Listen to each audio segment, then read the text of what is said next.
Bismillahirrahmanirrahim. Alhamdulillahi Rabbil Alameen. Wassalatu wassalam ala Rasulillah abad. Welcome to another episode with Ibraaheem Menk. Today we're going to pick a topic which is very current, which is something which is, affecting the entire societies, not only in the Maldives, but across the globe. This is based on a recent incident that happened, which the entire nation is talking about, which is again something has been, coming up every now and then, but the seriousness of it has not been addressed properly. It's about bullying, Sheikh. Right. I think you would have also actually seen that video where a kid, Yes. a child, was actually bullied inside a masjid while the salat was being actually you can hear the prayer, the recitation of Quran at the background. Yes. So why do people bully?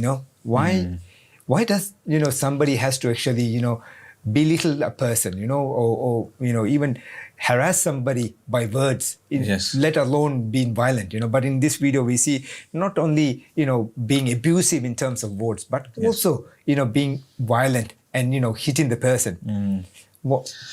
Generally what we find in psychology is that they talk about these people having had trauma in their lives before such incidents begin to happen. So a child that shows violence towards another child, and we know that this usually is not the case with children. They are very merciful, kind, loving, caring, generous.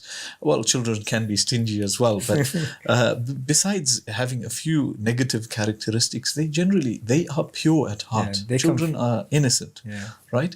So what would make a child raise their hand to another child?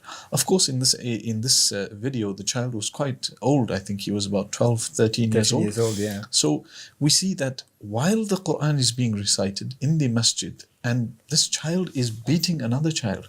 And for what? For what? Allah subhanahu wa ta'ala knows best, like why he was beating him, what he achieved from it. But it seems like any child that has been through trauma, they seem to engage in this type of behavior. But having said that, it is not an excuse. The fact that you were abused or you were attacked at home or something happened to you, in Islam, you've reached the age of majority. Once you are mature, it's khalas, that's it. You are now baligh, you are responsible for your actions. You are answerable to Allah subhanahu wa ta'ala. So this is something that I think needs to be addressed from the parents' aspect in the first place, and how that child came about to be such a child. Sometimes, parents will say, we brought him up in the best way. We did our best. We told him to perform his salah. We looked after him. We treated him kindly. But there is another influence, negative influence in the child's life, peer pressure, or at times it is the teacher at school or madrasa that is bullying the child in class, and the child is now doing what they have seen others do to them and trying to, behave in the same manner. So it should be called out for what it is. It's wrong, it's oppressive, it's unjust, and it is even more terrible and bad that it is in the masjid while the imam is reciting the Quran, and you see this child begging for mercy, and they are making him to beg. Yeah, they are making him to beg, and he gets down on his knees, and it was so touching, to see that this is what's happening in the house of Allah subhanahu wa ta'ala while the Quran is being recited. We draw the attention of the bully to the fact that Allah subhanahu wa ta'ala says, اليوم نختم على أفواههم وتكلمنا أيديهم وتشهد أرجلهم بما كانوا يعملون. That today we will seal their mouths and their hands, and their legs will bear witness to that which they have done. So the kicks that you gave that child, and the smacks that you gave them, and the blows that you gave, your own hands will speak out and say, Ya Allah, he used me against your command. This is what he did. He oppressed so and so. Is that what you want for yourself?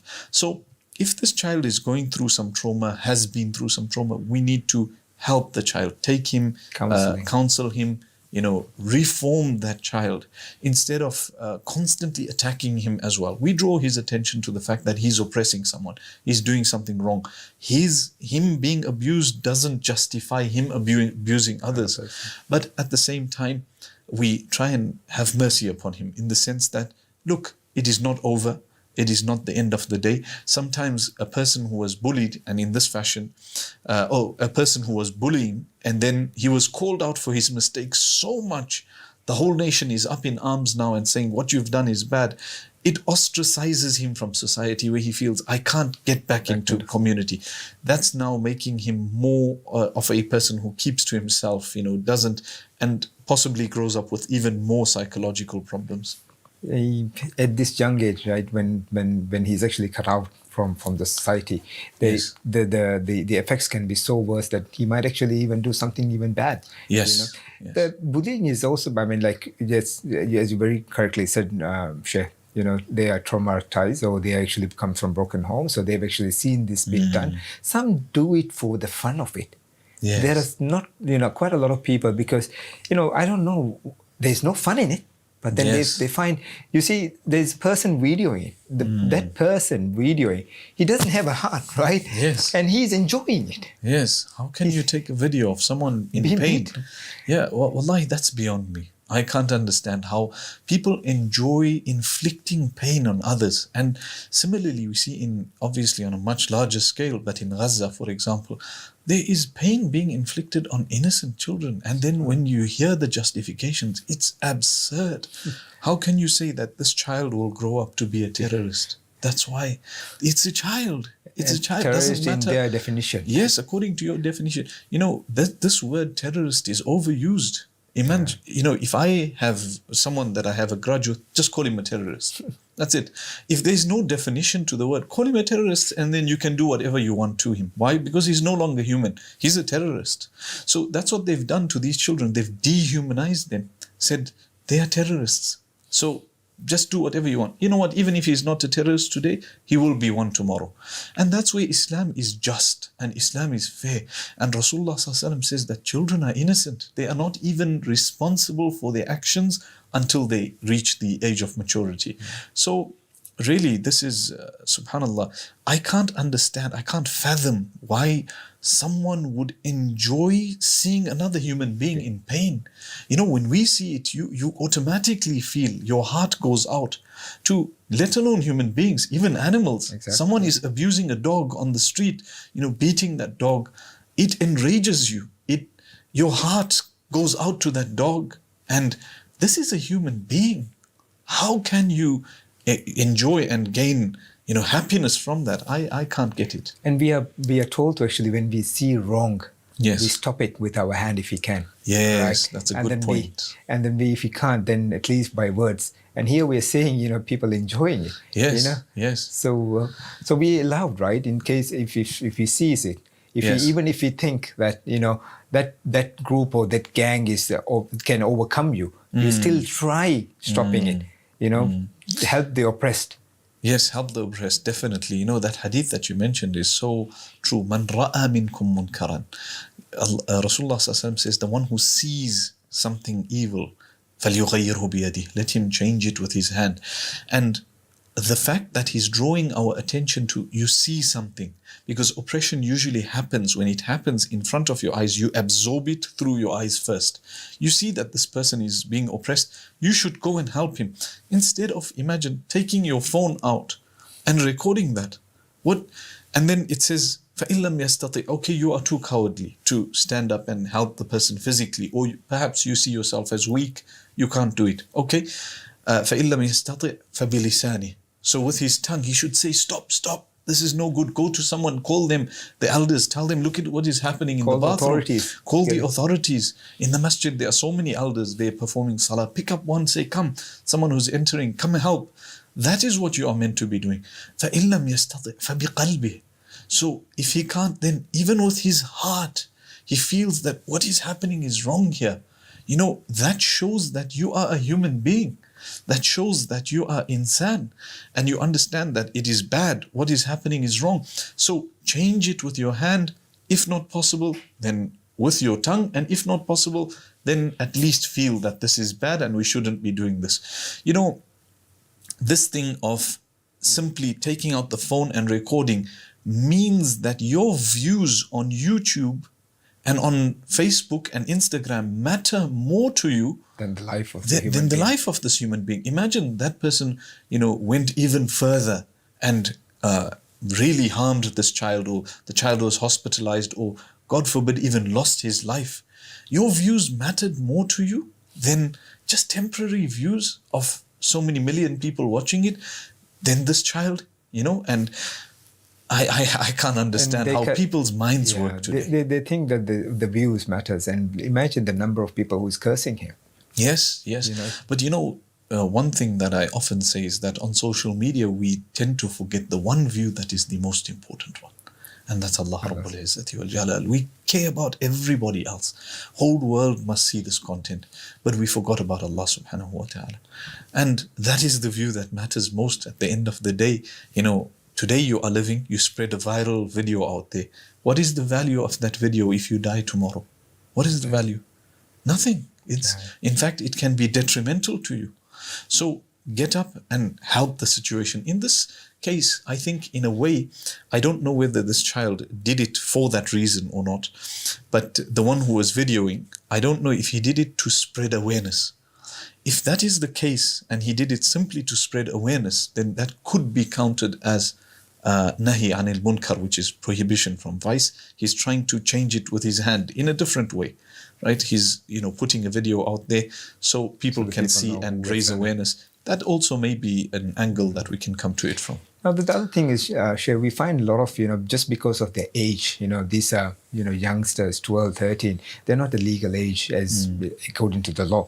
So we just following, 18 years is the legal age where they get to actually, be punished. Yes. So a lot of, I think children also now have learned, it's like not the 20 years back, where they're punished by their parents. Nowadays when a parent speaks, it's called, they have authorities to call and report, and the parents have been questioned just because, the parents has actually tried to be a little bit firm and punish the child, not abusive, but even a little bit harsh. To discipline the child. To discipline the child. That's exactly the word, to discipline the child. Yes. So I think the laws currently, restrict, keep you punishing those who is actually doing the wrong. Yes. Responsibility begins from a young age. And the earlier you put responsibility into a child's life, the better it becomes. The more we see that there is actually goodness from this. Sheikh, we need to take a small break, okay. And then inshallah we'll be back with Ibraaheem Menk. Welcome back with Ibraaheem Menk. We'll just continue our topic of bullying, Sheikh, what about just because the child is 12, 13 years old, does it mean that they don't have any responsibilities? They can just get away with doing anything? Is it how it is in other parts of the world, or is it in our deen? What does what are the responsibilities of a person who is actually baligh? I think before the child is even mature, we realize that this child needs to be taught that you cannot harm another individual. So naturally, when our child at the age of 5 or 6 years old, beats someone else, we tell them that is wrong, that is bad. Don't do that. Hold your hand back from this person. You can't just beat up anybody. And so naturally, there is a responsibility that is there that the child should have even before the age of maturity. They are at the age of understanding that this is right and that is wrong. They should have that, where they hold themselves back, and they should know that there is cause and effect. I beat someone, they will beat me back. There will be a response. And that's so important in the life of a child as well. Because sometimes as parents, in a controlled environment, two children, one beats the other one, see for a few seconds to see what the other child does. He will beat him back. If he beats him back, sometimes once the child beats him back, your child will come to you and cry, "Oh, Dad, this is what..." Say, but you beat him first. So you got what you asked for. You beat someone, you're going to be beaten back. Today's world has, they call it mollycoddled everyone. That, oh, you did something wrong. It's okay. Come here. I'll give you a hug, love, all of this. Hold on. There's a time for strictness and there is a time for love. And showing love to that child is to be strict towards the child. Because this is not an ideal world that they are growing up in. At some point, they are going to be adults and they will live thinking they can oppress others, bully others, do whatever they want to others. No, you do something to someone, there will be an effect. And that's the whole point of disciplining the child as well. As you rightfully put it, in today's world, we want to think too much about how the child feels, and we are not cared about responsibility. Yet in Islam, at the age when the person reaches the age of maturity, they are fully responsible for their actions. Meaning, whatever the punishment by the law is, it can be applied to this child. That's in Islam. So in the West, they tell you 18. In fact, I think in some places they want to raise that age of responsibility to 21 years old. What are you trying to tell me? Till the child is 21 years old, they are not responsible. This is a child. No, hold on. They are not a child. They are not a juvenile. They are now an adult, And it is clear this person has a beard and he's speaking, and no, he's a child. No, hold on, he's not a child. He's an adult. In fact, I think in some parts of the UK, as far as I'm sure, in the UK, it is 16 years old, as far as I know. It's not 18. So the age of responsibility is where you can, allowed alcohol and you are allowed to purchase alcohol and take tobacco, etc., or purchase tobacco is the age of 18. But the age of what they call juvenile is below 16. If a child is below 16, they are counted as a juvenile, not 18. But even 16, I think, is an age where a person is definitely, mature and an adult. Yes. Sheikh, what do you think? How can we actually address this bullying? What are the solutions? I know, tarbiyah, upbringing is one important thing, but then you find, as you started off saying, parents say that they have actually looked after the child the best way, send him to prayers, but given him love, given him the best. But still, there are, kids who actually follow this path, who actually bully people, bully other kids. Yes. So what do you think where should we be addressing this? What are the solutions for this? It's easy to say punish the child. It's easy to say discipline the child, right? But I think we need to look at how the child responds best. Different children respond in different ways. Some children, you discipline them, they become worse. They rebel and say, okay, I will do even worse to show you who's boss here. I'm not going to accept this. And then some children, you talk to them and it doesn't work. So you need to see what your child responds to. If they respond to discipline and they are improving with that discipline, then find a disciplinary measure that will really work with them. Children today are addicted, a lot of them, to the screens and glued to gaming, etc. Take away those games from them. Tell them, listen, you want to bully other people, khalas, no games. It's okay. Live in the house, stay. You are grounded at home for so long. Let them have the consequences of their actions. And if that's not what they are responding to, then have a different approach. Sit them down, talk to them, discuss with them, why did you do this? Why would you hurt another human being? That, regardless, should be done. But try and find another approach if this one is not working. Yeah. What role can the teachers, because we have different environments, right? A child goes through different environment. One is the house, where the parents, and then the school, and the environment itself, like the surrounding, the neighborhoods, that they get along with. What roles can the teachers play at the school to actually stop and address this bully issue? That's actually a very good question. I think we should discuss it as a subject in and of itself. And, in a teaching environment, oftentimes we want the teacher to simply be saying things and dictating to the children. But have a survey, for example. Why do you think bullying happens? Ask the children, why do you think? Sit and talk to them. Have you been bullied? Has it happened? How do you think we can help this? So sometimes, and more often than not, they come up with more creative answers than ourselves, because they are in that environment. They know what's happening. They know how they can help the situation.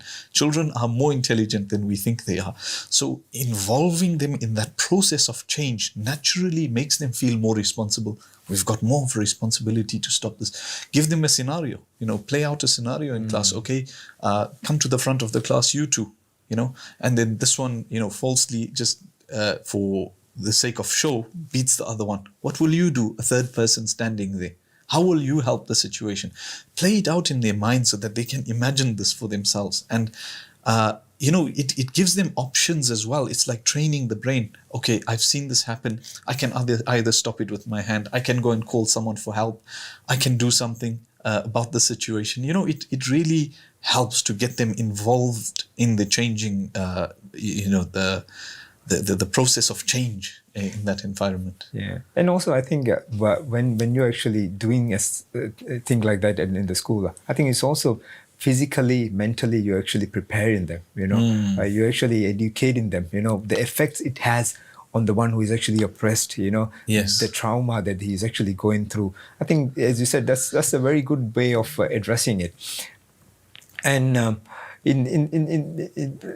but sometimes we find, even in schools, you Yes. find the elites, right? I'm not saying this is very often, but rarely, if the one who is oppressing comes from this particular family, then Yes. the people or the school is actually, they don't speak about it. Yes. So Yes. this is also an issue I think which exists in some of the schools or in the education environment. Yes. So that Islam has the answer for. Rasulullah ﷺ says that if Fatima bint Muhammad sallallahu alayhi wasallam was to steal لَقَطَعْتُ يَدَهَا, I would have cut off her hand. Today people say, okay, capital punishment is bad and what have you, and this is the Islam says this is the standard of justice, where if my own family member, my own daughter did it, I would have cut off her hand. That is what Rasulullah ﷺ is saying. Let's put aside whether capital punishment is good, bad, all of that discussion, let us put it aside and just see the standard of justice that Rasulullah ﷺ portrays here. He's saying that if my own daughter was to do it, I would punish her. So that is the standard of judgment that we should have for society. I'm not saying cut off people's hands, right? Yeah. That is left to a judge and a court and an Islamic country, etc. All of that applies. But what I am saying is that the standard of justice should be that it doesn't matter whether it is my son, my daughter, my uncle, my aunt. Yes, so Islam actually promotes justice even if it is against your own family. Ya ayyuha alladhina amanu kunu qawwamina bil qisti shuhada'a lillah. O you who have believed, be standing, be of those who stand for justice as witnesses for Allah subhanahu wa ta'ala. Look at that first part of the ayah. As witnesses for Allah subhanahu wa ta'ala. In front of Allah, Rabbul Izzati wal Jalal, you will be a witness. وَلَوْ عَلَىٰ أَنفُسِكُمْ, even if it is against yourselves. أَوِ الْوَالِدَيْنِ, or those who are your parents. وَالْأَقْرَبِينَ, how hard is it for you to stand up against your own parents? We're not saying be disrespectful, but you can be just while being respectful as well. They may see it as disrespect at times, but as long as you know you weren't disrespectful, then that is what is required of you in Islam. You stand up for justice. Say, Mom, Dad, here, I'm sorry, but I stand with the other party. They are right. I'm wrong in this case, for example. I stand against myself. It's okay. I will stand with the opposition because I know I'm wrong. I need to seek forgiveness here. I've done something wrong. Or perhaps oftentimes I give this example because it is so true. We were involved in an accident. We all want to blame the other party. I remember you. Yeah, you were wrong. Sometimes clearly deep down that I was wrong. I'm not going to manipulate anything here. I will admit, put my hands up and say, I'm sorry, I will fix your car for you. Even if you are actually going to bear the cost of it. Yes. Even if you can't bear it, you still admit that it's your mistake and you actually go forward. Absolutely. And that's Islam. At the end of the day, you say, look, it's going to cost me here, but I'd rather pay the price here than pay the price with Allah Rabbul Izzati wal Jalal. So that's Islam for you. وَلَوْ عَلَىٰ أَنفُسِكُمْ أَوِ الْوَالِدَيْنِ وَالْأَقْرَبِينَ, or it is against your own parents or those who are close to you. Close to you. Allah uses that because, you know what? They're close to you, easy for you to stand on their side, regardless of whether they are right or wrong. That's my family member, I'll stand with them. No, right is right and wrong is wrong. They don't even bother checking, what really happened. Since they know, okay, ABCD is the one who's involved. Yes. They're correct, Yes. That's how it is. Without even knowing what happened. Exactly. No, they're wrong. No, hold on. What happened? Hear from them. Hear from the, it is very difficult to hear from the opposing side, because automatically your own people say, hey, he's listening to the opposing side. What's wrong? He's against us. Something wrong here. No, they have a right to speak as well. They have a right to say their part as well. And if you silence them in this dunya, do you think you will silence them before Allah? So give them a chance to speak. Let them speak. Let them say their part.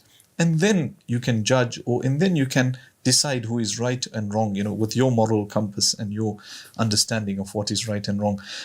One thing that I did want to make a small disclaimer in case it was misunderstood is we are not saying that in countries where the law is 18 years old, you should go against the government or you should stand up against that law. Obviously you abide naturally, you are forced to abide by the law of the country that you reside within. I've come to the Maldives, I'm bound by the law of the Maldives. The law of the UK does not apply here, and the law of the Maldives does not apply in the UK, nor does it apply in Timbuktu, for example. So we need to make that clear as well, because sometimes people will actually take just this part and use it against me, because they have an agenda too. So may Allah guide them and grant them the right understanding. Jazakallah khair, Sheikh. That this has actually brought us to another important topic, and I'm sure we have actually addressed this very important issue of bullying. We hope to actually see you back with another topic with Sheikh Ibraaheem Menk. Until then, Assalamu alaikum.